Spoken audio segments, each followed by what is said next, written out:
Hello everyone. Today we'll be working on the 2023 further exam 2 NHT paper, question 3 in networks. The first question says determine the minimum time to complete this project in days. So we obviously need to do a forward scan, and so I'll start with 0 over here. We put boxes at every vertex, and as you can see over here, I've indicated in yellow where we're going to be making choices to choose the larger value. So while doing the forward scan, I start with 0 over here, and 0 plus 7 is 7, 7 plus 8 is 15, 15 plus 2 is 17. Now I'm coming to that place where I have to make a choice. So it's good actually if you highlight those spots so that you don't make a mistake of writing 17 in the box at the end of activity I. So let's go along activity B. So 0 plus 5 is 5, 5 plus 4 is 9. Now again, I'm coming to that yellow indicator which tells me I'm making a choice. So let me write 9 at the end of the box there. Now I could also come to that place after activity G by going along activity B, activity E and G. But before I come to that edge, I have to make a choice at the end of activity E and activity C. So let me go down from B, which is 5, and 5 plus 3 is 8. So I write it on the end of the edge. There's a choice here in yellow. And along activity C, 0 plus 6 is 6. So now I make a choice over here. The larger value of 6 and 8 is 8. So then I go along activity G, 8 plus 4 is 12 at the end of this edge. And the larger value is 12. So then it takes me across activity H. So 12 plus 6 is 18. And of the two values, which were between 17 and 18, we choose 18 to be the larger value. And then 18 plus 4 is 22. As you can see, there's another highlight in yellow, so we write it at the end of the edge. And the other edge, J, at the end of J, we take off from this 8 over here at the end of C, and 8 plus 12 is 20. And 22 is the larger choice, and 22 plus 2 is 24. So the answer to the first question is 24 days. Determine the latest starting time for activity D. Now the latest starting time is got by doing a backward scan. Now a backward scan means that you have to go along the edges in the direction opposite to the direction of the arrow. And you have to make choices as you go backwards as well. So if I was to highlight a choice which I would have to make, let me put that in orange. Now as you go along, you would have to make choices here. You would have to make choices here, here. Yes, I think that's where you have to make choices. Okay, let's now do a backward scan.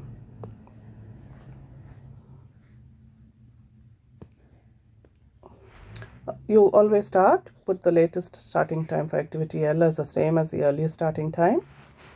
And then 24, take away 2 is 22. And then you are going either this way or that way. And so I decide to go along K. 22 take away 22 take away 4 is 18. Now you could decide to go this way and then that way, and also come down this way, which will cause us to make a choice here. So 18 take away 6 is 12, and 12 take away 4 along G is 8. Now let's come along J. 22 take away 12 is 10. And of the two, the smaller value has to be chosen in a backward scan, and that is 8. Now we could go along activity F and then along activity E, and then make a choice again to fill up this position. So 12 here, take away 4 is 8, and along E, 8, that is the latest starting time at the end of E, take away 3 is 5. The smaller value is 5, we choose 5. And then we have to make a choice here, here, and here. So in order to go backwards along C, the latest starting time at the end of activity C, which is the latest starting time for activity J, minus 6 gives you 2. And along B, 5, take away 5 is 0. So as long as you get 0 on one of the edges, you should know that you are doing it the right way. That's not the guarantee, of course, but an indicator. So now if you have to come along IDA, we have to do a backward scan along that path. So 18 minus 2 is 16, and 16 take away 8 is 8, and 8 take away 7 is 1. And that will help me answer, so obviously the smallest value at this choice, 1, 0 and 2 is 0. And that will help me answer the latest starting time LST for T. So let's look at activity D. This is the earliest starting time of D, and that's the latest starting time. So the answer is 8. Which two activities have a float time of 2 days each? Now, float time exists for activities which are not on the critical path. Now, if I was to indicate the critical path, let me do it with... Now, what you have to be careful while indicating the critical path is that you don't put a line between all the boxes that have the same values. That's not the way you do it. The LST equal to EST.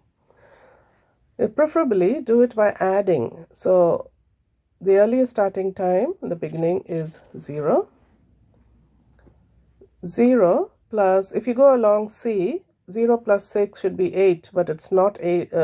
0 plus 6, sorry, should be 6, but it's 8 in the box. So that is not the path, obviously. Whereas if you go along B, the 0 plus 5 is 5. And then 5 plus 3 is 8. And 8 plus 4 is 12. And 12 plus 6 is 18. 18 plus 4 is 22. And 22 plus 2 is 24. That's your critical path. So just look along the activities that are not on the critical path, and I found that activities C and J had a float time of 2. Now, how do you calculate that? Let's look at activity C. The easiest way for me to do it is to look at the backward scan. So here you've got 2 at the end of the edge. Your earliest starting time for C is 0, and the latest starting time is 2. So it has a float time of 2 days. The other way you do it is take at the end of activity C, there is this box here which says 8, 8, and there is that box here which says 0, 0, and so the LST minus EST minus duration time. 8 minus 0 minus 6 is 2, and that's a float time for activity C. Whereas for J, it's J12 here. At this end of this is 8, 8. At this end is 22, 22. And so using the same formula, you can say LST minus EST minus duration time is 2. The other way of looking at it is, when you look at the backward scan, can you see this 10 over here? That's the latest starting time for activity J. The earliest starting time is 8, and the difference between these two is 2, which is the same as we got here. So you can actually calculate it using formula, or you can do it just looking at the backward scans, okay? So that's C and J. Now, the next part of the question tells you that 5 activities can be reduced to reduce the completion time by a maximum of 2 days each. What's the maximum amount of time that can be saved in days? Now, the structured way of doing it would be this method, which is crashing one at a time. Of course, there are different methods where you can crash by more number of days, but I find it safest to crash it one activity at a time. The fact that there are costs involved, so we can write it down here. 400, B is 450, F is 200, H is 350, and K is 300. Now the first thing to do is record all the paths. And then we write the original duration time along each one of these paths. So A, D, I, K, L, if you add all the values along the duration of A, D, I, K, and L, it gives you 23. And so I've recorded all the paths, all the duration times for each of these paths, and 24 is the maximum value, which is the critical path originally. Now, before I go ahead and crash, I found that finding the maximum reduction helps. That means, when should I stop crashing? So in order to do that, I had to indicate along these paths the activities that could be reduced. So A and K along this path, B, F, H, K along that one. You can highlight it if you want.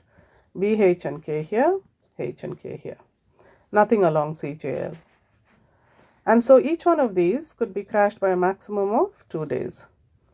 So along that path, if you could crash it by 4 days, because 2 plus 2 is 4. And so 23 take away 4 is 19. Now along the next path, 1, 2, 3, 4, 4 activities. And that is 2 each. So that makes it a total of 8. So 21 take away 8 is 13. And so I did this along each of the paths. 24 take away 6 for the next one, and that was 18. 22 take away 4 for the next one, that was 18. And nothing along that one, which gave me 20. Now, if I looked at the maximum duration under the maximum reduction column, it was 20. And that gives me an indication as to when I reach 20, when I stop crashing. It's always good to have that in mind, because otherwise you can crash unnecessarily. Okay, let's continue with crashing. Now, if I usually try and look at all the activities on the critical path, and we know B, E, G, H, K, L was the critical path, which I showed you previously on the diagram, with the duration time of 24 days. So I pick an activity on that path. Now between B, H and K, I find that K, another way of doing this is to check out which activity occurs on more number of paths. So I can see K exists here, K exists here, here, here, here, on 4 paths. So it's good to crash an activity that exists in more number of paths because that will have a greater impact. So I start with crashing K. Now when I crashed K, 23 reduced to 22, and 21 reduced to 20, 24 reduced to 23, 22 reduced to 21, and 20 stayed 20 because there was no K in CJL. And then I looked, then it gave me a critical path of 23. And then I thought, okay, fine, as K occurs on so many paths, maybe I can crash K again because that will have the greatest impact across numerous paths. So because I know I can crash to a maximum of 2. So I crashed K again and again, 22 reduced to 21, 20 to 19, 23 to 22, 21 to 20, and 20 stayed 20. So now I know I can't crash K anymore because I've crashed K already to a maximum of 2. And then I looked, so K is gone from my choice. And then I looked at the other activity that I could crash. Now I had a choice between B and H. Now if you look at the diagram, B, let me go back and show you B. And now B has a great impact on 2 choices, one at the end of E and another at the end of F. So if you were wondering as to which one, should I crash B or H, H comes much later in the diagram, and so crash activity B. So I chose activity B to crash. And the first path B did not exist, so 21 stayed 21. And the next path reduced to 18, and the next path to 21. And 20 stayed the same, and 20 stayed the same. Now the critical path is these 2. And then another indicator is to see if there's any path that's common between those 2, which can be further reduced, because I know that I can crash up to 20. And as I started crashing B, I know I can crash B again because I need to reduce this value, which was the original critical path, to the value of 20. So I try and choose an activity on that path before I look for anything else. So I crash B again, and 21 stayed 21, 18 reduced to 17, 21 went down to 20, and 20 stayed 20, 20. So now I have got my old critical path down to 20. But what I found was that it is not the critical path, because there is a value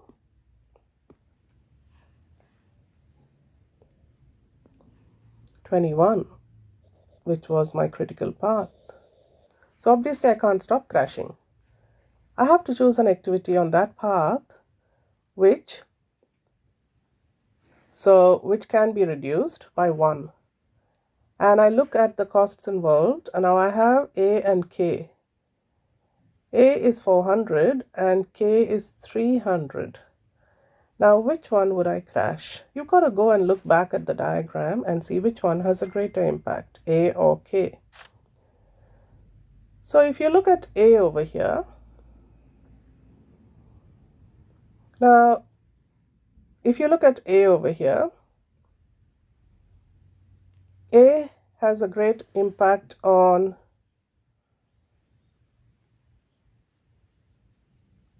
A occurs in the beginning of the network. And so usually it is the activities in the beginning of the network that you can choose to crash, and which may have a greater impact later on. And so I crash A, and that brings this down to 20, and this down to, this stays the same, 17, 20, 20, and 20. Now there is no value which is greater than the critical path that we started off with originally, which was this one, and we reduced it to this value 20, and therefore we stop crashing. So that tells us we can crash K by 2, A by 1, B by 2, and that gives us the value 1900.